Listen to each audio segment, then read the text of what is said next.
Gosh, what a week we have had.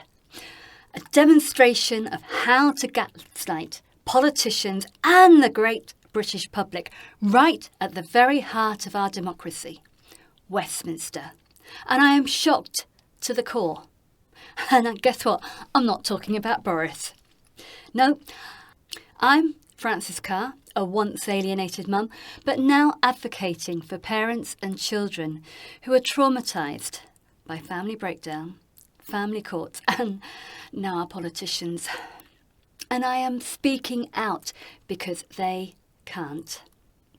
On Wednesday, the 22nd of March, 2023, Taiwo Owatemi MP led a debate in Westminster Hall calling for the reform of Cafcass. Now, before this debate began, I had this deep, ominous feeling that I knew what was going to be said and that what needed to be said would be left unsaid. Part of me really didn't want to watch the debate because that would just confirm my deepest, greatest fear. That the home of democracy in our country, Westminster, really doesn't care about the whole truth and justice. It doesn't care about an insidious form of abuse that is perniciously dismantling the very bedrock of our society, the family. And worse still, no one at Westminster has the appetite to spearhead a campaign to protect our children from this abuse. Because those that are peddling the narrative that parental alienation is just a tactic have such a stranglehold on preventing the truth from being fully understood. Those in government seem no better than this dog. Llama, llama, llama, llama, llama.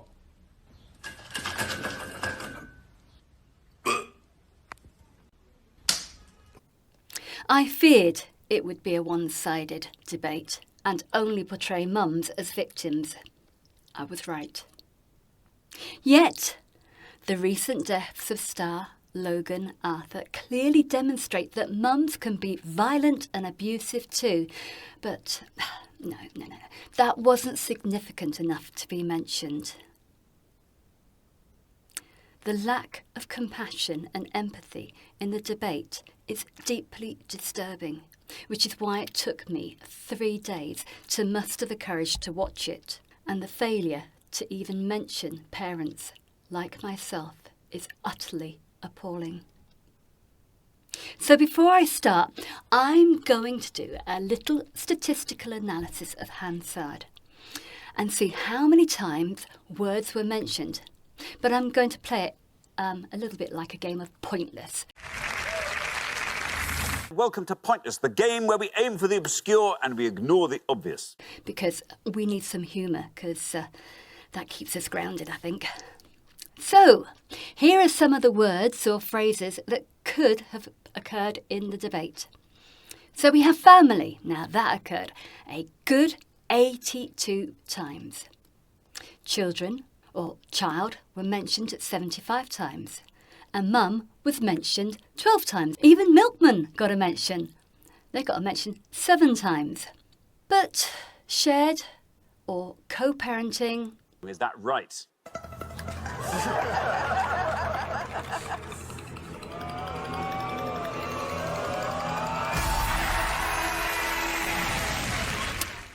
Pointless. Absolutely no times at all. As I watched, I was struck by the impression that those debating it believed that parental alienation is only a tactic that abusive men use. Oh, if only. The Right Honourable gentleman from Enfield, Baroness, and I can't pronounce your surname, I'm so sorry, said this. Sometimes some parties use the issue of parental alienation to drag things out longer, to add more expense to the disadvantaged party in those proceedings. So does she agree with me that it's time that Cafcass and the courts and the judges were better trained in the issue of parental alienation, and how it's used as a tactic? So it's So court cases aren't allowed to drag on longer than they are because of this tactic.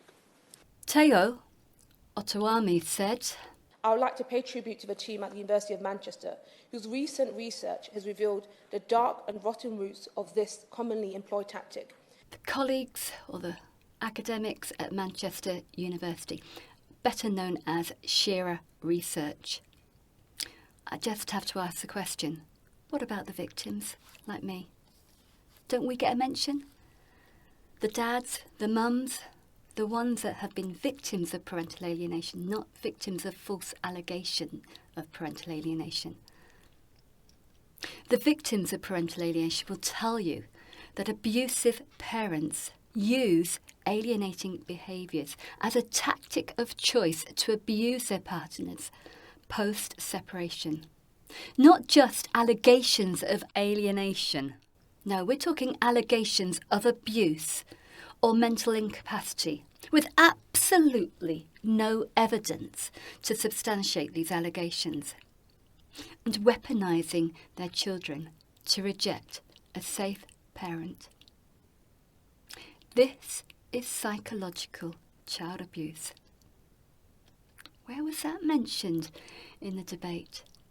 To demonstrate, this mother unfortunately took it to the extreme.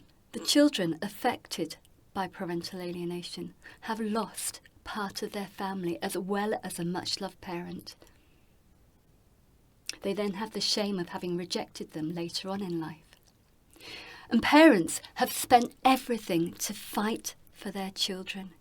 And yet, because of false allegations, they lose their work reputations, friends, and in many cases, they've lost everything. They've nothing left to live for. Suicide rates are huge amongst alienated parents. And where's the mention of that? Taiwo mentioned a constituent, and I want to draw your attention to something she said. My constituent was granted sole custody of her son. Occasional contact with the father was enforced by the court and complied with by my constituent, despite the clear distress these sessions caused to the child. And yet, when these arrangements broke down, the father was able to launch forced alienation proceedings against his ex-wife to remove the boy from her custody, and this was supported every step of the way by Cafcass. Did you hear that? The arrangements broke down. In other words, Mum stopped contact with Dad. At this point, there should have been some sort of intervention to figure out why this was happening and what had happened to cause it. Was this mother weaponising her child to hate the dad, which was causing problems at contact time? Or was Dad actually abusing the child? Where is the evidence? I don't know. I'm just asking the questions that should have been asked, because this is a safeguarding issue, but one that Shearer Research at the University of Manchester don't want you to ask, because in their minds, this mother was protecting her child. On no account are you to mention what we were talking about last night.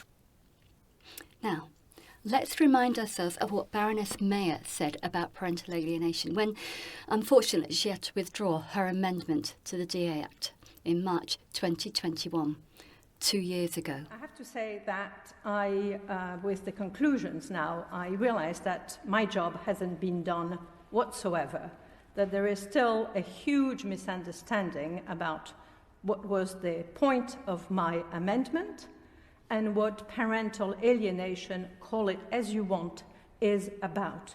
We're talking not about false allegations, but we're talking about real allegations. We're talking about parents who have been abused by the other parent using the child. I mean, this is a terrible form of abuse. And listening to the London Commissioner, who has been actually attacking all the mothers and fathers who are talking about parental alienation. I mean, you need to look at the Twitter, that war that's been going on. It's been very ugly. And I'm really hurt that One says that one has to listen to victims, but one is basically choosing what types of victims. I have a hordes of parents, some of them are probably listening to what I'm saying now, emailing me, signing letters, saying, please stand for us. And I can hear that the voice is not heard. I was one of those mums listening to her. We're still not being heard, and we're not even being mentioned now. Look at the London Victims Commissioner's latest tweet.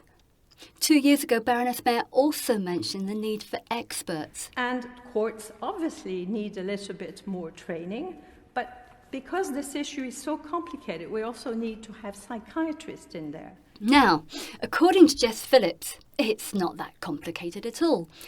In fact, her milkman could do it.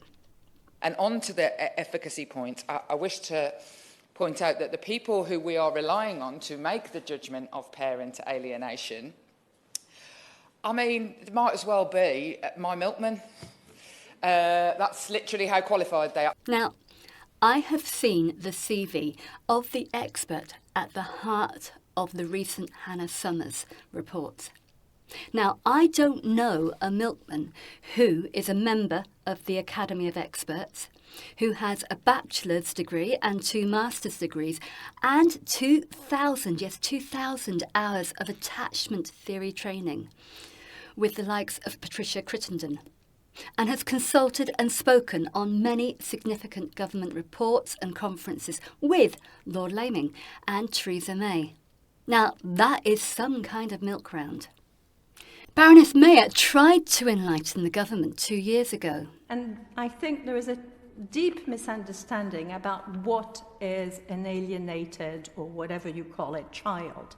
A child who has been constantly told, usually those children have been separated from their parents, they have no access whatsoever with one of their parents, and the other parent is constantly telling them, your other parent doesn't love you. Some of them have been told your other parent is dead. I've had, in my submission, I had letters of people who committed suicide. I have letters of parents of children who committed suicide. Her words should have reverberated around the corridors of power at Westminster. Children, yes, children, committing suicide because of this abuse. Yet, here we are. The very people our children need to ensure that they are safeguarded from harm are going to bury their heads in the sand and refuse to acknowledge that they even exist. I guess I can't exclude my nemesis, Hannah Summers. The following day, on March the 23rd, she wrote in The Guardian, MPs call for inquiry into the use of, inverted commas, alienation claims in parental disputes. Concern that unregulated experts' diagnoses are being used to silence parents or undermine abuse allegations in England and Wales. Do you know what? Even that headline is incorrect. Experts do not silence parents. They listen and they make informed evaluations based on evidence, not allegations. If there are claims of alienation, there definitely will be abuse. The problem is figuring out who is doing the abusing. One thing is for sure, though, the children are suffering and will not have a stable, safe relationship with their parents, and I'm talking about both their parents, until experts have assessed the dynamics and made recommendations. But Taiwo Owatemi said, I just want to turn my main focus to the most damning aspect of our family court system, false accusation of parental alienation. No, Taiwo. The most damning part of our family court system is the way one group of academics have gaslit the government to believe that parental alienation is just a nasty little tactic, and that there are no real victims of this abuse who have been falsely accused of heinous crimes and have had their lives wrecked with no hope of vindication or compensation for the horror they have unjustly endured. The truth is, There are thousands of us here in the UK, yet no one in government has the guts to stand up to this body for fear of being called a misogynist and have their reputation tarnished. I guess actually it's probably quite fortunate for these politicians that these victims can't speak out, because they may be actively involved in court cases, or it might harm the tenuous relationship that they're trying desperately to rebuild with their children. So it means these victims can be collateral damage and nobody will be any the wiser. And these MPs can continue to spout their lies just like this. The concept has little to no evidence to support it, but is nonetheless one accepted, resulting in children being placed with an abusive parent. No. There is heaps and heaps and heaps of evidence. It's just Shearer haven't actually created it, so they don't want you to know about it. And if it was included in the literature review that informed the harm report, it would have undermined their ideology, and we can't have that, can they? Now remember, these academics refuse to engage with either victims like me or Rock, or Families Need Fathers, or I could go on, or Match Mothers, or academics like Jennifer Harman, Ben Hine, Deborah Powney, Dr. Sue Whitcomb, and I could go on. No. They block them. That is so immature and definitely not best scientific practice. If you want a list of up-to-date research, and it's constantly being updated, please put a comment down below and I will forward it to you.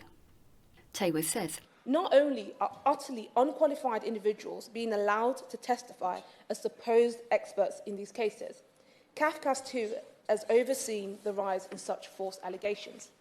Utterly unqualified individuals. Who told you they were unqualified?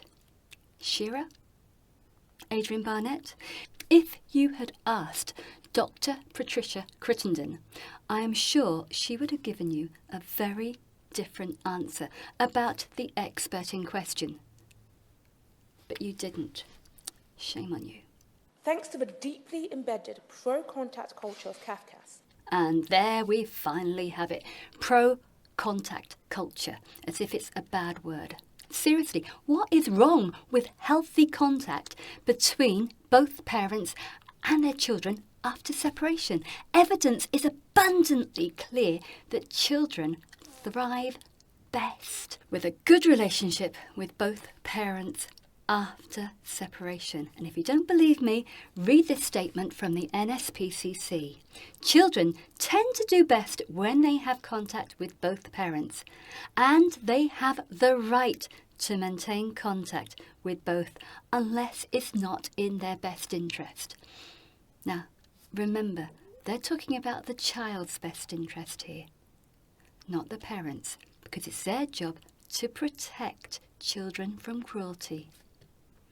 Speaking afterwards to The Guardian, Owatemi said allegations of parental alienation seem to be skewed against women. No, Taiwo. It's skewed against justice. It's skewed to pit parents against each other, to make them adversarial. It doesn't matter that the children are caught in the crossfire and are forced to decide to choose between their parents. At this point, I would highly recommend that you read the accounts in the book In Our Shoes. It will give you a full understanding of what it is like to be a child in our family court system and the types of work that Cafcass workers do. And there are good Cafcass workers out there. I've had the privilege of working with 2 of them. So, what are my key takeaways from this shambolic debate? Well, number 1, no one in government has the balls to stand up for the real victims of parental alienation, except our wonderful Baroness Meyer. And until they do, this situation will not be resolved because children will continue to be weaponised and denied their best interests. 2. We are seeing a systematic attack through Westminster and the press to silence, cancel anyone who contradicts the position of academics behind the harm report, just as Baroness Meyer was 2 years ago. Number 3, we need our experts, but they are under enormous pressure and attack from the very people that should be supporting them. Yes, regulation is needed, but it must reflect the best interests of the child, not the parent or the academics with most influence, and there needs to be proper training in the dynamics of attachment theory. Number 4, in court, every case should be considered on its own merits and the best interests of the child sought for that case. It should not be influenced by politics. I'm hearing that in the last 18 months, the court has become incredibly toxic and a rather unpleasant experience for the professionals who defend victims of parental alienation. Is this really what the Domestic Abuse Bill was supposed to achieve? Family courts are supposed to be a place of dispute resolution, aren't they?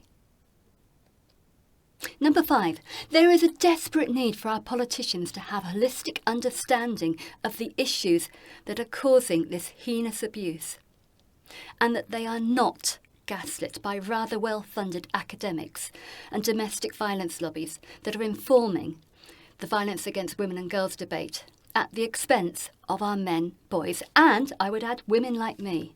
Yes, it's complex and far from black and white, as the debate on Wednesday wanted you to believe. Come on, please let our experts do their job. That's what they've trained for. They truly only have the best interests of the child at heart, which in turn will be the best interest of parents too. There are no winners when parents separate, but let's not make it any worse than it needs to be, so that everyone can get on with their lives and that the children can have their childhoods back.